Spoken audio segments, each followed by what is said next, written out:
नमस्कार. मी प्राध्यापिका मेधा दाते. लेखक क्रमांक 263, 19 सप्टेंबर. नुकताच 16 तारखेला 16/9ला एस.के. कुलकर्णी काकांचा वाढदिवस झाला.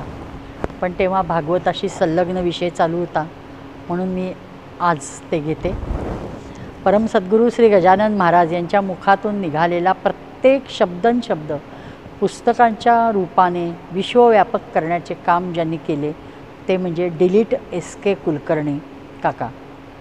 श्रीजींच्या शब्दांचा मतितार्थ, गर्भितार्थ, गुह्यार्थ, हेत्वार्थ हे श्रीजींच्याच कृपेने ते समजून घेत ते छापण्याचे काम काकांनी जबाबदारपणे केले. एस.के. काका म्हणले की सकाळ पेपर डोळ्यासमोर येतो. प्रदीर्घ वेगवेगळ्या मुशीतून केलेली त्यांची आयुष्याची वाटचाल त्याला कारणीभूत आहे. 1943 साली पुण्यनगरीच्या रस्त्यावर सकाळ पेपर विकणारा एक मुलगा म्हणून त्यांची कारकीर्द सुरू झाली. असे लोक फार तर मोठी एजन्सी घेतात पेपरची किंवा स्टॉल टाकतात. पण काकांनी शालेय शिक्षण संपल्यावर 1954 ते 58मध्ये फर्ग्युसन महाविद्यालयीन शिक्षण पूर्ण केले.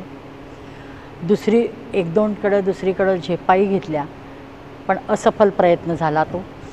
फिरून ते सकाळशीच जोडले गेले. ते कायमचेच. सकाळचे सर्वेसर्वा असणारे डॉक्टर नानासाहेब परुळेकर यांनी त्यांना वेळोवेळी बहुमोल मार्गदर्शन केलं. त्यांना अनेक म्हणजे त्यांचं व्यक्तिमत्व संपन्न कसं होईल ह्याकडं लक्ष दिलं. त्यासाठी त्यांनी गीता, ज्ञानेश्वरी, उपनिषदं ही काकांना वाचायला लावली आणि ते कशी अभ्यासपूर्ण वाचायची, त्याचा अभ्यास कसा करायचा हे सांगितले आणि त्यातल्या मिळालेल्या ज्ञानाने काका भारावून गेले. ते ज्यावेळेस त्यांचे आभार मानू लागले की हे थँक्यू फॉर फादरली अफेक्शन म्हणतात, त्यावेळी हे अफेक्शन वगैरे काही नाही बाबा, हे सगळं माझं प्रोफेशनचं लव आहे असं सांगतात. म्हणजे स्पष्टपणे सांगतात. आणि काका तर ते हुशार असल्यामुळं जाणतच असतात. पण ते स्वच्छ सांगतात की माझ्या पेपरमधली व्यक्ती ही चौफेर ज्ञानी असायलाच हवी, हा माझा अट्टाहास आहे. आणि जे काकांनी जाणले होते आणि त्यांच्या त्या इच्छेला मात्र काकांनी पुरेपूर न्याय्य मान दिला. भारत स्वतंत्र झाला होता. नंतर 1960ला महाराष्ट्राच्या राज्याची हे झाली स्थापना. महाराष्ट्राचे पहिले मुख्यमंत्री म्हणून यशवंतराव चव्हाण झाले. मग नानासाहेबांनी फतवा काढला की फॉलो यशवंतराव.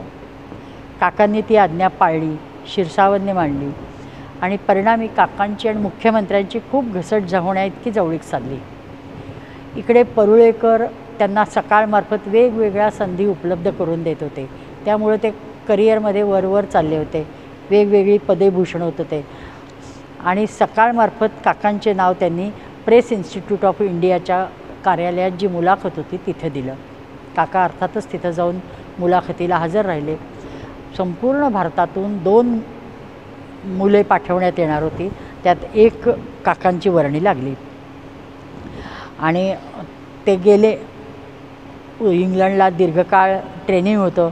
यशस्वीपणे ट्रेनिंग केलं आणि diploma in designing and copy flow he degree घेऊन त्यांनी संपादन केली की ज्या डिग्रीचा उपयोग त्यांच्या उत्तम कारकिर्दीत पुढच्या जीवनात सिंहाचा वाटा आहे.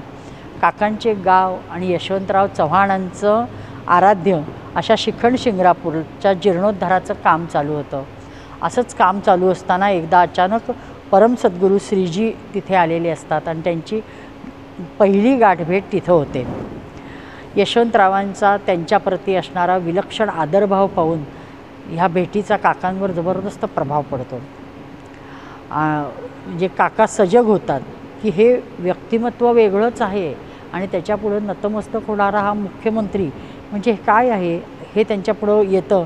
आणि लवकरच त्यांना पुढं श्रींच्या प्रती उल्लेखलेले मुख्यमंत्र्यांनी उल्लेख केलेले 2 संदर्भ पाहायला मिळतात.